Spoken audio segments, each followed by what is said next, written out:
It was supposed to be just another sunny afternoon at the playground. Laughter in the air, children on swings, parents watching from the benches. But then everything changed. A 6-year-old girl held tightly to her father's hand, a man who loved her more than life itself. Yet to one woman, their bond was unthinkable, and in an instant, she dialed 911. Accusations flew. The police arrived. Handcuffs glinted in the sun. The little girl begged them to believe the truth, but the stranger's voice was louder, sharper, dead set on tearing them apart. And just when it seemed the nightmare had gone too far, someone appeared, and everything turned upside down. What happens when judgment collides with truth? When a mistake reveals a secret that changes everything? This is that story. The late afternoon sun slanted across the small-town playground, throwing long golden shadows over the cracked rubber mats and the rusting jungle gym. Children's laughter rang out sharp and bright against the hum of cicadas, the metallic squeak of the swings, and the occasional bark of a dog tied near the benches. Marcus Ellison sat quietly, jeans faded, plain navy t-shirt clinging to his shoulders, sneakers scuffed with the kind of wear that came from chasing after a 6-year-old more than walking into boardrooms. He leaned forward, elbows on his knees, watching his daughter Emily climb the slide ladder with all the clumsy confidence of a child certain the world belonged to her. "Careful, Em," he called, his voice deep but gentle.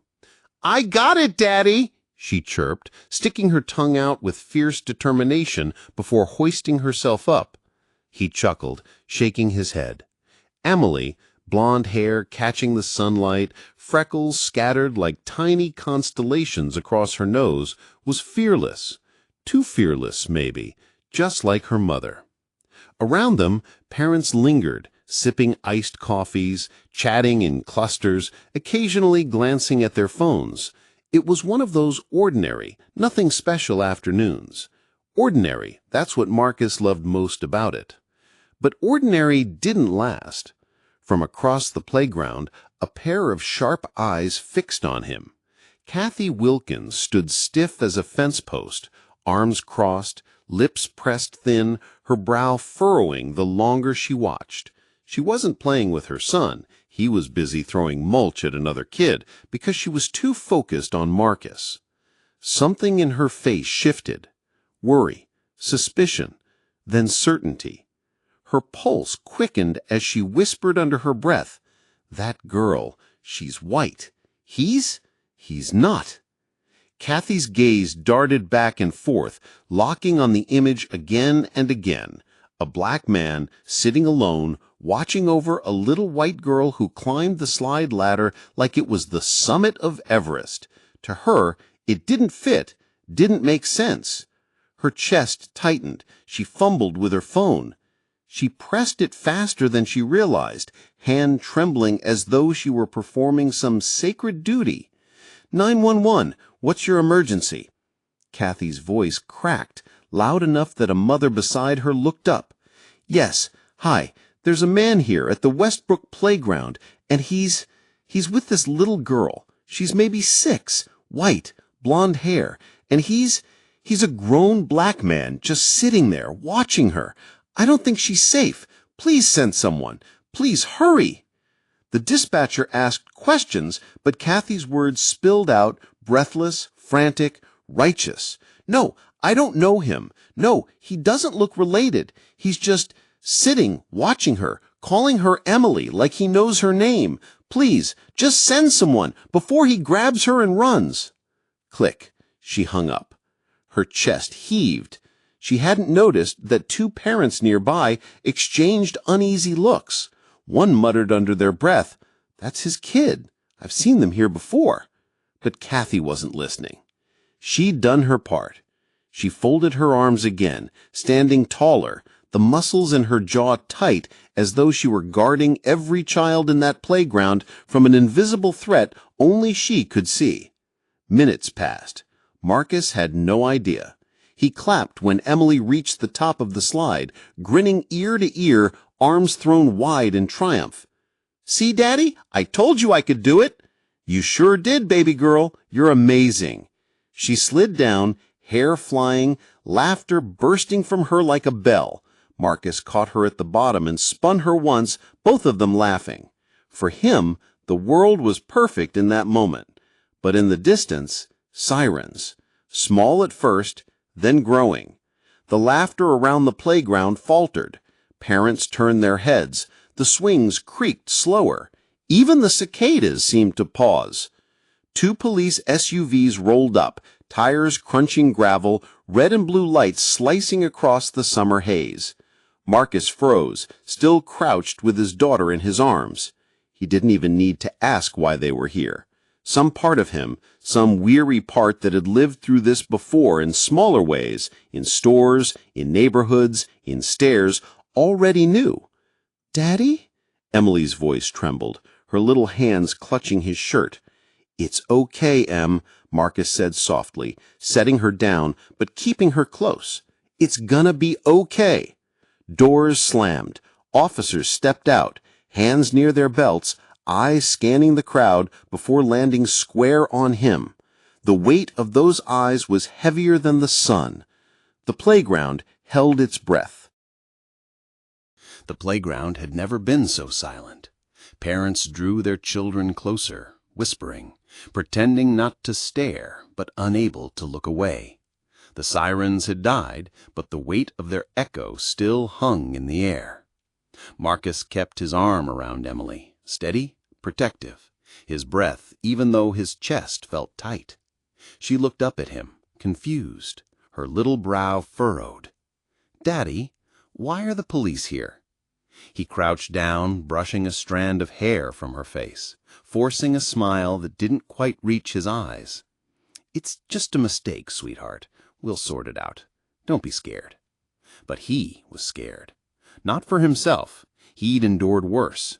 He was scared for her, for what she might see, what she might learn too early about the world. The officers walked in formation, purposeful, practiced. Leading was Officer Frank, a man whose square jaw and ice-blue eyes seemed carved for confrontation. He already had that look, the look Marcus knew too well, the one that said, "I've already decided who you are." "Sir," Frank barked, stopping just a few feet away. His hand hovered near his holster, not on it, but close enough that the message was clear. "Step away from the child." Gasps rippled through the parents on the benches. Emily's grip tightened on Marcus's shirt. "No, he's my daddy." Marcus didn't move. His voice was calm, controlled. "This is my daughter. You're making a mistake." Frank's eyes narrowed. "We got a call about a suspicious male with a little girl. Matches you. Now I'm not going to ask again. Step away from her." Marcus straightened, his frame broad, his expression steady, but burning inside with a quiet fury. "Officer, I said she's my daughter. Look at her. Look at us. Ask her yourself." Emily's small voice rose, trembling but defiant. "He is my daddy. Why are you talking to him like that?" Frank shifted uncomfortably, but didn't back down. His partner, a younger officer with softer eyes, glanced at Emily and then back at Frank. "Frank, maybe we should." But Frank cut him off. "Quiet. Sir, don't make this harder than it needs to be. Step away." Emily began to cry, clutching Marcus's leg. "Daddy, don't let them take you." The sound pierced Marcus's chest. He bent down, whispering in his ear, voice steady despite the storm inside. "It's okay, baby. Daddy's right here." Then he looked back at Frank, steel in his tone. "I am not stepping away from my child. You want to escalate this in front of all these families? You go right ahead, but I'm not abandoning my daughter because somebody made a false call." A tense silence stretched. The crowd watched, phones out now, recording. The balance of power shifted ever so slightly. Frank's jaw flexed. He wasn't used to resistance. And then, "Kathy, what the hell is going on here?" A man's voice, sharp and panicked, cut through the standoff. Heads turned as Tom Wilkins jogged up, tie loose, sweat on his brow from rushing across the lot. He stopped dead when he saw Marcus, saw Emily, saw the cops. Kathy, standing off to the side with arms folded in grim satisfaction, waved him over. "Tom, thank God you're here. I caught this man with that little girl. I called the police. He was—" Tom's eyes locked on Marcus. Recognition hit him like a truck. His face drained of color. Oh my God. He stumbled forward, nearly tripping over his own feet, hands raised, not to the cops, but to Marcus. "Mr. Ellison, sir, I am so sorry." The entire playground seemed to exhale at once. Marcus's jaw tightened. He didn't respond yet. The officers looked at each other, confused. Frank barked, "Wait, you know this man?" Tom swallowed hard, nodding frantically. "Know him. He's our boss." A ripple went through the crowd. Parents whispered. Kathy blinked, her certainty shattering as she looked between Marcus, her husband, and the officers. "What are you talking about?" Tom turned on her, his voice trembling with a mixture of fear and fury. "That's Marcus Ellison, the CEO of Ellison Dynamics, the man who signs our paychecks, the man whose company we work for. And you called the cops on him? On his daughter?" Kathy's mouth fell open. No, he doesn't look. He can't be." But her voice faltered under the weight of reality. The officers froze, the younger officer's hand dropping from his belt. Frank's face flushed red, his authority unraveling. Marcus finally spoke, his voice low but carrying. "This is what you saw. A father at the park with his daughter. And somehow, that was enough for you to call the police, to put us both in danger." Emily pressed her face against his side, sobbing quietly. Tom looked at her, then back at Marcus, guilt etched deep into his features. "Sir, please, she didn't know. She didn't recognize you dressed like this. Please, you have to understand." Marcus cut him off with a raised hand, eyes locked on Kathy, who was trembling now, the weight of her mistake finally settling in. "You didn't need to know who I was. All you had to see was my daughter's smile. That should have been enough." Silence. Heavy. Crushing. The playground wasn't ordinary anymore. The tension didn't break. It shifted. The cops lingered, unsure of their footing now that the air had cleared. Some parents lowered their phones, others kept recording, eager to capture every second of the scandal. Marcus stood tall, his hand on Emily's shoulder, grounding her as much as himself. Her small fingers clutched his shirt, and every so often a little hiccup of a sob broke through her trembling. Officer Frank cleared his throat, trying to reassert authority. "Mr. Ellison, we received a call. We had to respond. I'm sure you understand." Marcus's eyes cut toward him, cool, steady. "What I understand is that you had every chance to de-escalate when you saw a little girl telling you the truth, but you didn't listen. You saw what you wanted to see." Frank stiffened. His partner shifted awkwardly.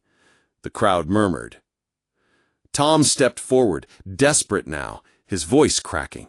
"Sir, please don't hold this against us. Kathy made a mistake, but she thought she was protecting a child." "Protecting?" Marcus snapped, his voice finally carrying the sharp edge he'd held back. "You weren't protecting her. You were protecting an image in your head. An image that said a black man like me couldn't possibly belong here with a girl like her."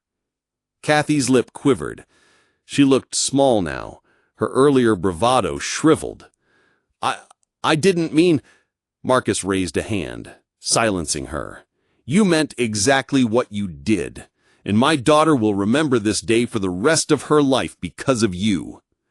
Emily tugged at his sleeve. "Daddy, can we go home?" Her voice was fragile, worn out from crying. Marcus's chest ached, but he nodded, crouching to kiss the top of her head. "Yeah, baby, we're going." He turned back to Tom and Kathy, his face unreadable now, smooth and cold like marble. "This isn't about me being your boss. Forget that. This is about me being a father. And today, you both failed to see that." Kathy's knees buckled slightly, tears streaming now. Tom caught her by the arm, torn between consoling his wife and the dread of what this would mean at work. Marcus glanced at the officers one last time. "You can explain to your department why you nearly traumatized a child instead of protecting her.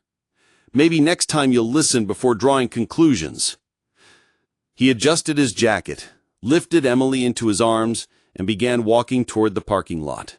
Parents parted like the Red Sea as he passed. No one dared say a word. The only sound was Emily's soft sniffles against his shoulder. Behind him, the scene fractured. Frank barking at his partner to shut down the phones, Kathy collapsing against Tom, whispers threading through the crowd. But Marcus didn't look back, not once.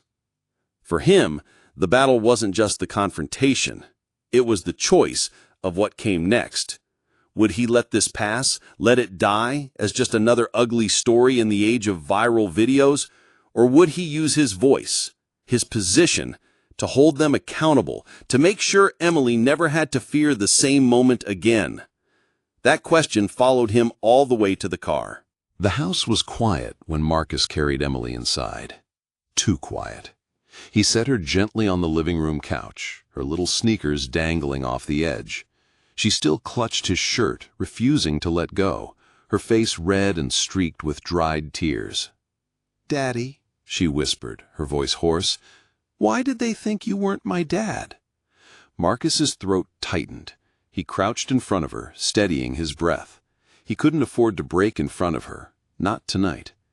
"Because some people," he said carefully, "look at the outside before they listen to the truth." Emily frowned, trying to puzzle it out. "But I told them you're my daddy." "I know, baby." Marcus touched her cheek. "And you were brave, so brave. But sometimes the world takes longer to catch up to the truth." She blinked up at him. "Will they take you away from me?" The question hit him like a blade through the ribs. He swallowed hard, forcing his voice steady. "Never. No one can take me away from you. Do you understand? You're mine and I'm yours. That doesn't change. Not ever." Emily finally loosened her grip, leaning back into the cushions. Her eyelids fluttered. Sleep was pulling at her, heavy after the storm of emotions. Within minutes, she was curled up, soft breaths evening out. Marcus sat there, watching her chest rise and fall, his hand still resting on hers. Relief, rage, sorrow, they all swirled inside him, demanding a release. But he stayed still, silent. Then, ping. His phone lit up on the coffee table. A notification, then another, and another. Marcus reached for it. Social media. Dozens of tagged posts, videos, comments exploding under shaky cell phone footage of the playground confrontation. Headlines already being born. Man confronted at playground while with daughter. Racial profiling incident in local park sparks debate. Company CEO at center of viral video. His face was everywhere, his voice, captured sharp and unflinching, echoing back from a dozen screens. Emily's cries audible in the background. Marcus's jaw tightened. He scrolled further, past the hashtags, past the outrage, past the debates erupting in real time. Then he froze. A post. From one of his own employees. "Wait, isn't that Mr. Ellison, our CEO? That's him! That's definitely him!" The thread beneath was growing, spiraling, recognition spreading like wildfire. He exhaled slowly, rubbing his temples. It was only a matter of time before it reached Tom, before it reached Kathy, before it reached the entire company. The storm wasn't just outside anymore. It was coming home. And Marcus had to decide. Was he going to meet it quietly, or was he going to let it roar? He glanced back at Emily, sleeping peacefully despite the chaos. The answer was already written in the rise and fall of her chest. He couldn't stay silent. Not this time. The house was dark. Emily was asleep upstairs. Marcus sat alone in the living room, phone still buzzing with notifications. He hadn't turned on the lights. The glow from the screen lit the sharp lines of his face. Then his phone rang. Tom's name. Marcus stared at it for a long second before answering. "Mr. Ellison, sir, please listen." Tom's voice rushed through the speaker, breathless, frantic. "I just saw the video. Kathy told me everything. I swear Marcus cut him off with calm precision. "Your wife called the police on me." Silence on the line. Just the faint sound of Tom swallowing hard. "She didn't recognize you," Tom said finally, his voice cracking. "She panicked. She thought a black man with his daughter was a crime," Marcus finished for him, his voice even, his words slicing like ice. "No, yes, I mean, damn it, Sarah, I know how it looks. But please, you've got to understand, she didn't mean—" Marcus leaned back in his chair, eyes on the ceiling. "She didn't mean for her prejudice to spill out. She didn't mean for my daughter to cry in fear while I was treated like a criminal. She didn't mean for the world to watch her ignorance in high definition. Please, sir, please, don't ruin us over this. We need this job. You know I've been with the company for 12 years. Kathy too. If this blows up, we'll lose everything." Marcus closed his eyes. For years he'd built his empire on restraint, on composure, on turning slights into stepping stones. But tonight was different. "Tom," he said quietly, "I didn't ruin you. Kathy did that herself."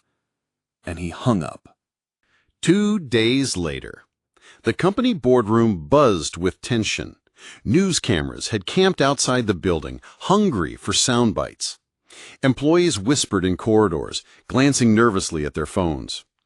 Marcus entered the room in silence, tailored suit pressed sharp, his presence filling the space before he even spoke.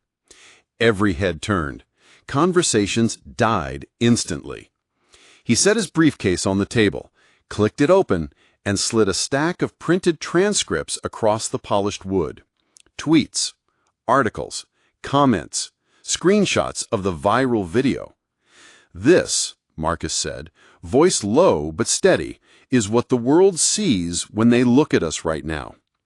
The executives shifted in their seats. No one dared interrupt. "My daughter was forced to defend my identity as her father, while a woman who works under this very roof called the police. You tell me, what does that say about the culture we've allowed to grow here?" A murmur rippled across the table.